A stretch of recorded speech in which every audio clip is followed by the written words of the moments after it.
Fear and Loathing After the Campaign Trails, 52. Scene 1. Interior Oval Office, day. President John F. A. Cena sips tea standing, looking out the window upon a bright day. There is no one outside.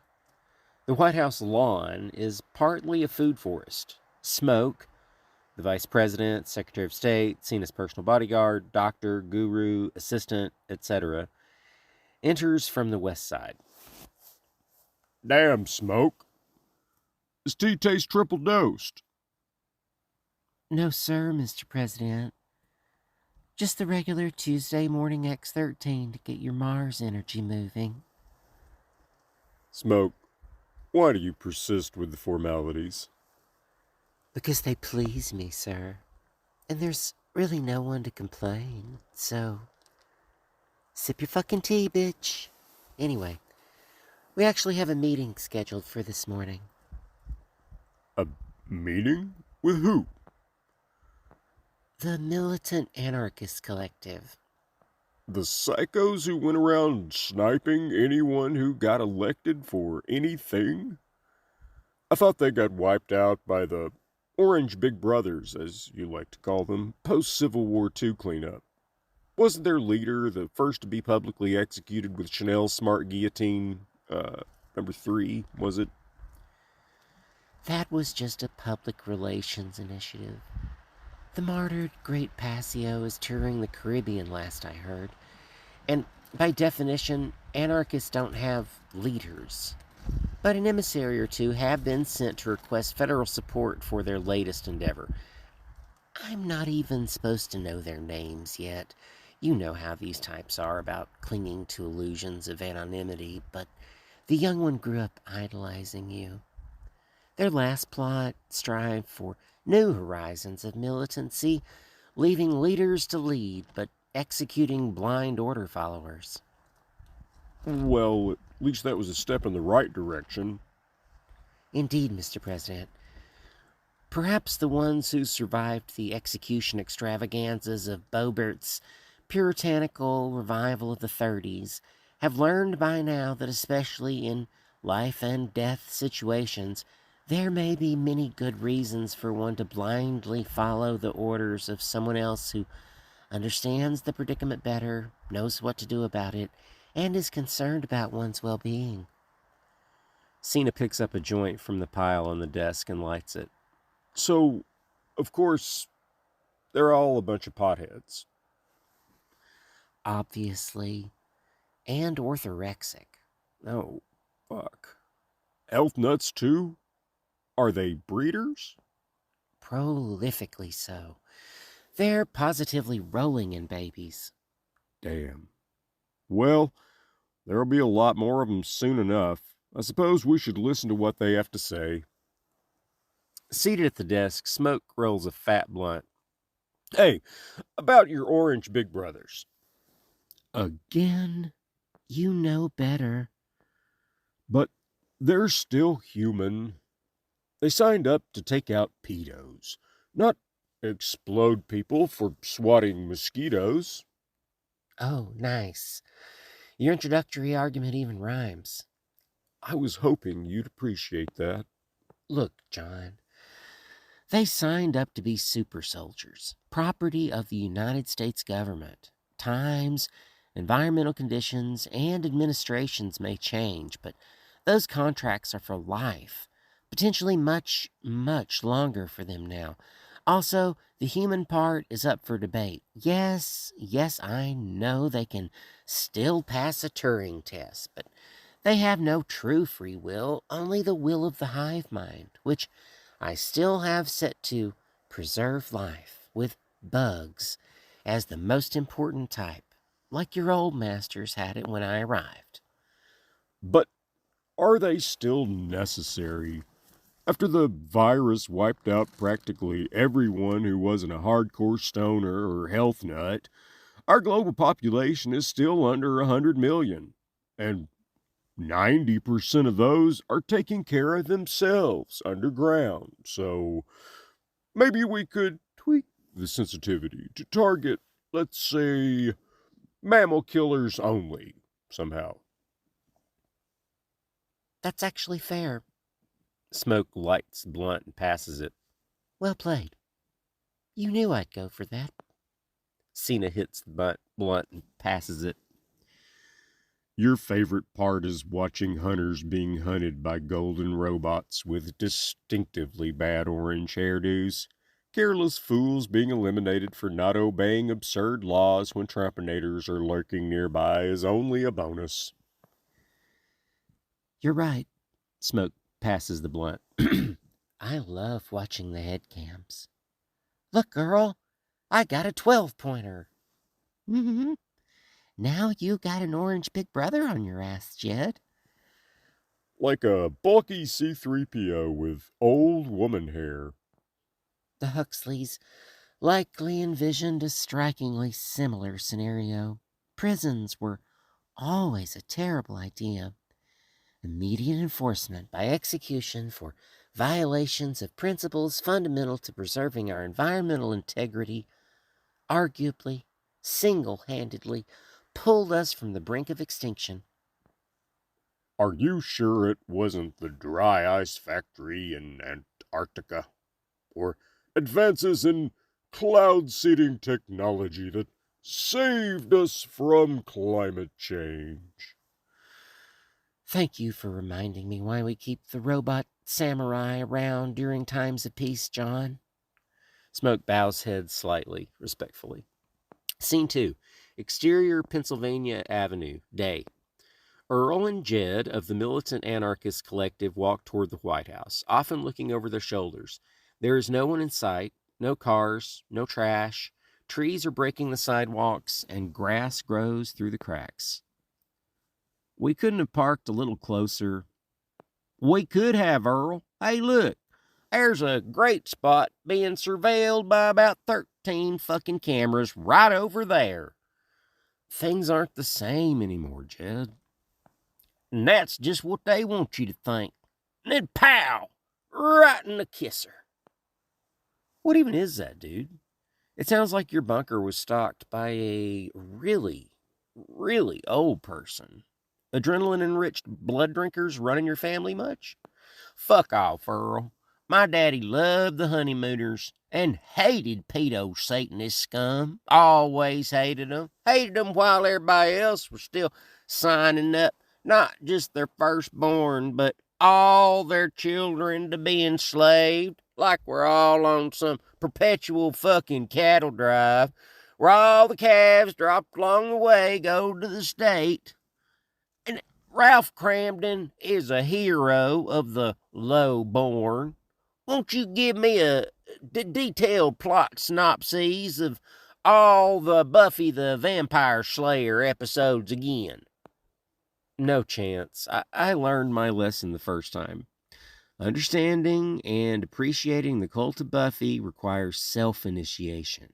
And Ralph Cramden was a hero of the working man, that proverbial enslaved serf eternally chasing his own tail for the almighty dollar bill, y'all, with a wife who only makes his life harder.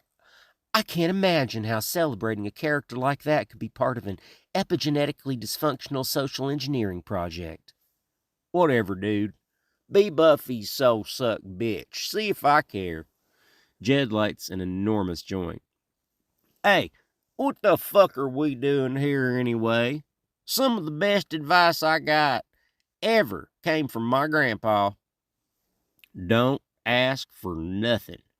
Totally, dude. I get that. But things aren't like the old days. The power dynamics have shifted. What even is the president in the United States of Anarchy? Exactly. So what the fuck are we doing here? We're gonna do what we're gonna do. They can't stop us, so fuck them. We're not coming to ask their permission, bro. We're coming to ask if they want to be on board or left behind. I respect your sentiment, my brother in Christ. I really do. But I don't trust that Smoke character at all. And we all know he's the one who pulls all the strings. Obviously. But they doesn't pull our strings, can't, and they knows that. That's scary to them. Both of 'em are scared, or just him? I swar, one primary purpose of all the they, them, fey, fair, zay, zare bullshit is just to make communication between the easily manipulated, ignorant masses harder. It's all part of the Tower of Babel for the modern age. Jed finally passes the joint. His fucking clavicle makes a straight horizontal line. He's a fucking dude. Come on, bro. Don't fuck this up. If Smokey the Bear wants to pretend that he's Smoke, the naughty fairy, who are we to care? God damn it, I know. That motherfucker likes to push buttons. Don't lose sight of the prize, Jed. Smoke might be the biggest troll we've yet to face, and a boulder-sized stepping stone on the path to global enlightenment, a world where all beings enjoy pure Christ consciousness. God damn, motherfucker. I tell you, grew up in the aughts and were raised by Yankee hippies who were both probably conceived at random Grateful Dead shows that they saved the stubbies from. Track list scrawled on the back with the song circled that was playing during their conception. No, that's only my mom's story. Dad was raised by public school teachers. Nat explains everything. Regardless, you know I'm right. Do you need a quick refresher on the basics of game theory and how it relates to the history of America and the current state of the world again? I'm good, brah. Save it for Smokey. Dude. Earl passes the joint. Trumpinator. 9 o'clock. Don't look at it. They're lonely. And they'll vaporize you if you step on an ant. Just be careful. We'll be past it in a minute. What a fucking joke, bro. That's what they think of us. That's what you think they think of those who believe in stupid shit like the divine rights of royalty, priests, celebrities, and bankers. That ain't us. Most of those folks were long gone underground before we hacked the Trumpinators to offer credits in exchange for killing shit. That was brilliant. Then they had to immediately terminate the offenders. Not a simple procedure, unlike a smart toaster that can be hacked to perform certain specific tasks on command, like recording and transmitting audio or exploding. Trumpinators technically possess free will. We had to adjust the settings of the hive mind, which were already programmed to result in a sort of militant Jainism, to endow them with used car salesmanship to push their agenda. Jed passes the joint. What's it doing over there? Gardening. Now that everyone's adjusted their behavior properly, permaculture seems to be their prime directive. Scene 3. Exterior, West Colonnade Day. Cena exits Oval Office smoking a fat blunt luxuriously and walks to exterior Rose Garden Day. Cena pauses and stoops to smell one rose in particular and strides languidly to interior press briefing room Day. Smoke sits front and near center. Cena sits behind them, still casually puffing on the blunt just enough to keep it lit. This is weird, Smoke. Cena relocates to beside Smoke. That's the idea. With practically everyone underground, we don't even have the press, but if we did, I guess we'd be it. So, it sort of makes sense, but yeah, I don't get it. These anarchists, or rednecks, as they prefer to be called, I'm still impressed that they managed to turn that word into an honorific. Well, that probably had a lot to do with them sniping anyone who took offense at being called a redneck or intending it as a slur. Witches surely gave them that idea. If I remember correctly, that was one of the Swifties' most effective strategies of the Puritan Purge, following Bobert's revival. Most spells aren't nearly as effective as a hollow point. Anyway, these rednecks don't believe the title of president bears any weight. So I figured we'd let them give their little presentation here, as if they're you, just to keep them on their toes and off balance. I don't know what I'd do without you, Smoke. I do. You'd be underground with President Swift and the rest of her cabinet, playing shuffleboard and eating space food until their doomsday bunkers decide that it's safe for them to come out, which seems unlikely to happen in the next few millennia or so, considering the amount of radioactive waste piled beside the sensors by our orange noble big brethren. Thanks again, dear. Cena kisses Smoke on the cheek. Are you trying to get smacked? Sorry. I'm baked and restless. Where are those rednecks anyway? Smoke shifts dark Alpine-style sunglasses from atop head to over eyes. They're walking by the Hoover building now. The fuck? They probably came in some Jeep, like, Armageddon wagon. They could have parked on the lawn if they'd wanted. Yes, sir, Mr. President. I invited them to do just that. Unfortunately, they drove past and parked down by the river, underneath the bridge. That's so disrespectful. Indeed. And sort of retarded, too. I mean, we know where everything is all of the time. I thought everyone still around by 45 knew that we'd put UPC codes on 99% of everything on the planet that was above ground and not just sprouted. I only know that because you told me. But after the Nature's Revenge virus was raging like wildfire among the human population, and they were still reporting how many of the original herd of infected cows had died, and how many birds had died from eating them, and how many maggots died from eating the birds, and What? No, they never reported anything about dead maggots on TV. As far as I know. Nobody in the know ever told me shit. When I ask questions, I got a lot of, read the screen, John. If I told you, I'd have to kill you.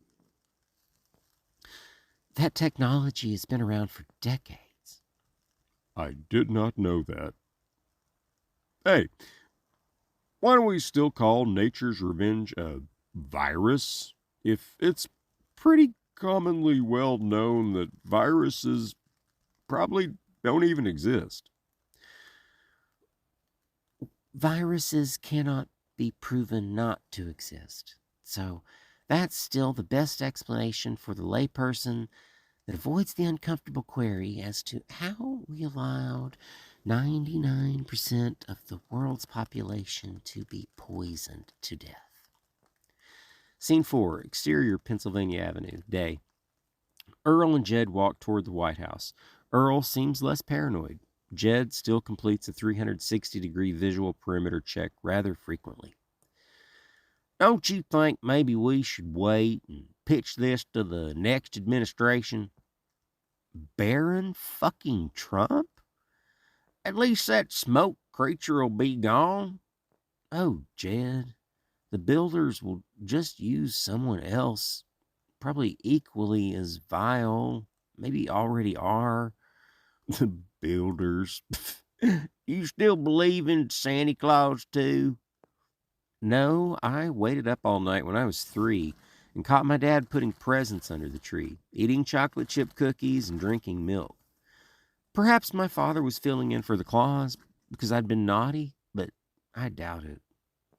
Well, I saw a United Nations light show with directed energy weapons presented as your pissed off builders coming back from Sirius to punish us for being bad cosmic children. It's all psyops, bro. Technically, humans are extraterrestrials. Right. And we've been here for millions and millions of years. Time is relative, but yes, and we've been part of this universe for much, much longer than that. Nope, not today, Satan. Your God and Jesus' God are that entire universe, my brother in Christ. Ugh. My great-granddaddy might have knocked you flat on your ass and stomped you to death for saying that. You knew your great-grandfather? You have a suspiciously long-lived bloodline, Judd. Keep it up, and I'll punch you right square in the nose. That's fair. I've been warned. I always liked Barron. He's my age, and after what happened to his daddy, just more psyops, bro. They're all reading from the same script. Now his daddy's head is mounted on the far left side of Rushmore, and all laws are enforced by monster cyborgs created in his image. That orange motherfucker got exactly what he wanted.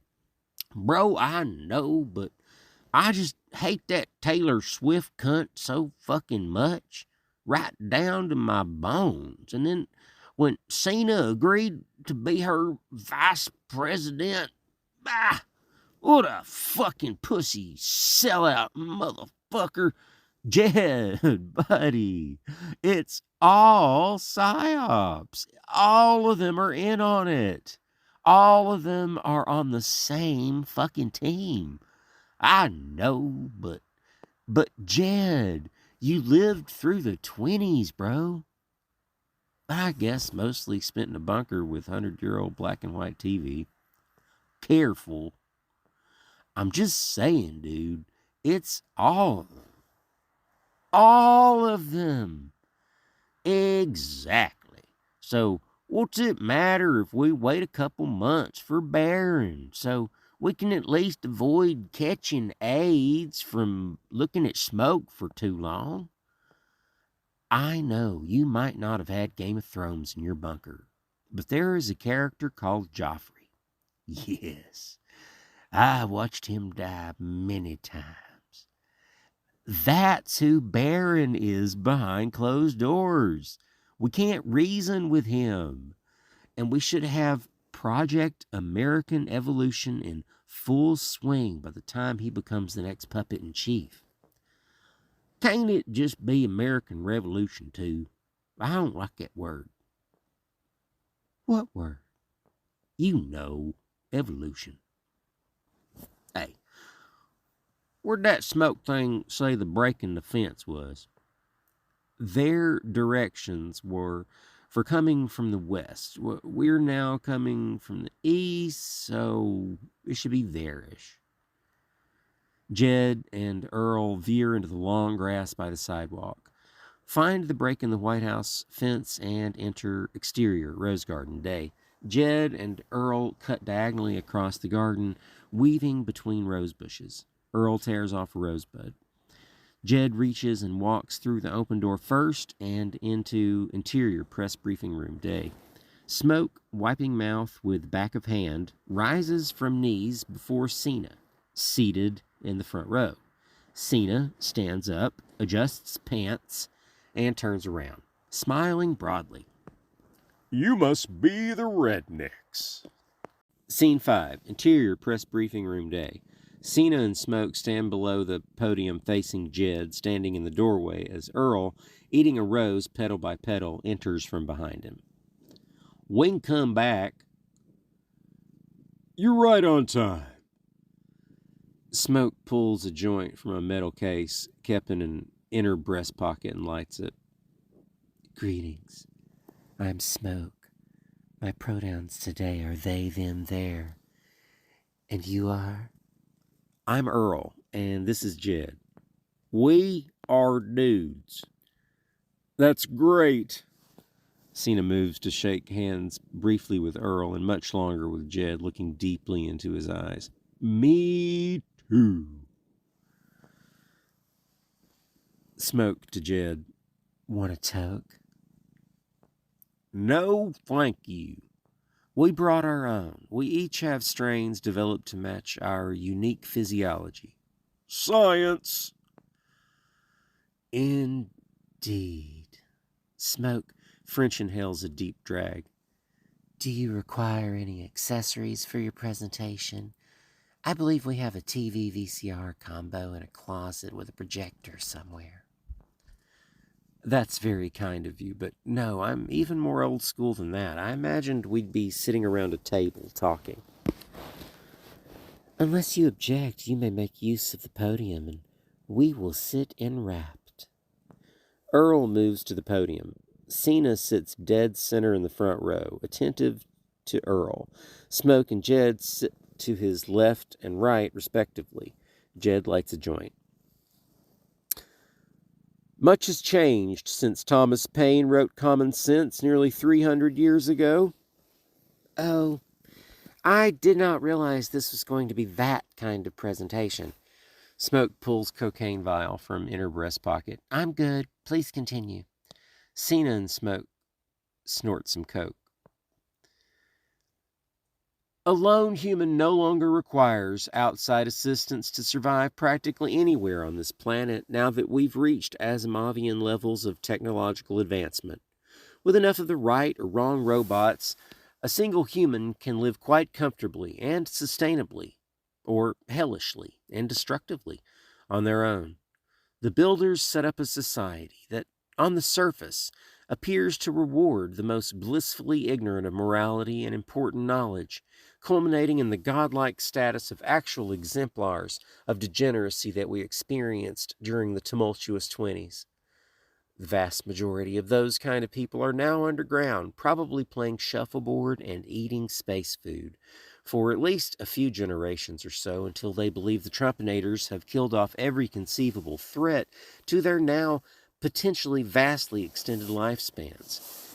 As an aside, we rednecks would like to humbly, collectively suggest that the Trumpinators be persuaded to pile nuclear waste near the radiation sensors of the doomsday bunkers to keep those folks below, because we're all better off without them. That's a bold suggestion, sir. It's merely an aside, but I do want to stress our concern that their reemergence presents no foreseeable advantages to any life forms on our lovely planet. So, you're suggesting we kill for life? As the conspiracy theorist astutely observed in 23's Study 3, when he corrected the great Passio's erroneous foundational beliefs about natural laws, Heresy!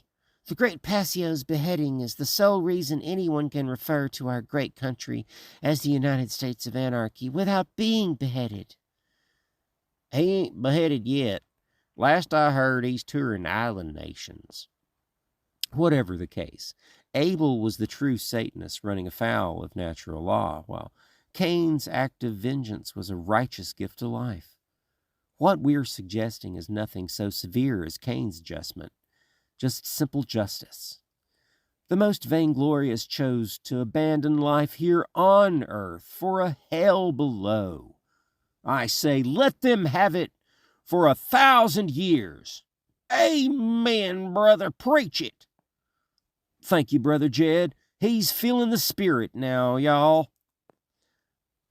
Smoke to Cena quietly. I wish I had brought some Molly. Cena to Smoke quietly. Shrooms. Shrooms would be nice. But witches, swifties, and nerds are not why we came down from our Appalachian paradise. No, sir, to the whore of Babylon's lap. If you guys have come to share the good news of Christ's return, we are both very grateful. You can count on us to pass on the good news. Consider us converted. I always liked that Jesus dude. Actually, what we've come to tell you is that your entire power structure is inherently flawed and unsustainable, and that our global shift in consciousness as a human population into actual altruistic anarchism, the apex of societal development, is inevitable and, in fact, already begun. Since you cannot stop what we've started, we've come to fully inform you of your predicament and our already unfolding master plan, so that if you do not choose acquiescence, you will be forced helplessly into compliance. Cena to Smoke. Yeah, I'm gonna need that Molly. Scene 6. Interior, press briefing room, day. Smoke enters from the colonnade with a vial of Molly for Cena. Look, Earl, is it... What you're saying is pure blasphemy. Smoke hands Cena the Molly. Mass awareness of the Great Passio's 7 noble rules of natural laws applied to human behavior, proven true via the trivium method, arguably single-handedly pulled us from the brink of never-ending tyrannical mental and physical enslavement. Unfortunately, as well-meaning as the 7 no-nos may seem, what we who were surviving Civil War II, Bobert's Revival, the Swifties' Purge, Nature's Revenge, and the Aftermath quickly learned is that the more enlightened an individual is, the more aware they are of when self-defensive preemptive strikes are morally correct choices, among other counterintuitive acts of seeming violence, neglect, cruelty, or stupidity. We discovered that the yogic types seemed to sense danger in a manner akin to wild animals before an earthquake. We learned that when the dude who owns nothing but a sheet and eats exclusively from the compost pile says that it's time to abandon the bunker, Vanagon, and your wife, you listen, even if he can't explain how he knows these actions are the most correct, because you've been in similar situations with him before, and come to find out, your wife's an informant, and the van randomly explodes a couple days later, just prior to the bunker being raided. You conspiracy theorists sure do love a good hyperbolic anecdote. How can we have orderly anarchy without adhering to not harming others or taking their stuff? No murder, rape, assault, property theft, trespass, coercion, or lying. How hard is that? On an island, untouched by exterior forces with only 2 inhabitants, those rules may apply. But as soon as a Satanist, hell-bent on violating natural law, shows up, everything changes. On an island of mostly Satanists, knowing when and how to most morally and successfully defend oneself requires a level of hyper-awareness rivaling legendary masters such as Jesus and Bruce Lee. Equating poorly dubbed kung fu B-movies with spiritual enlightenment sounds like pure chaos, not anarchy.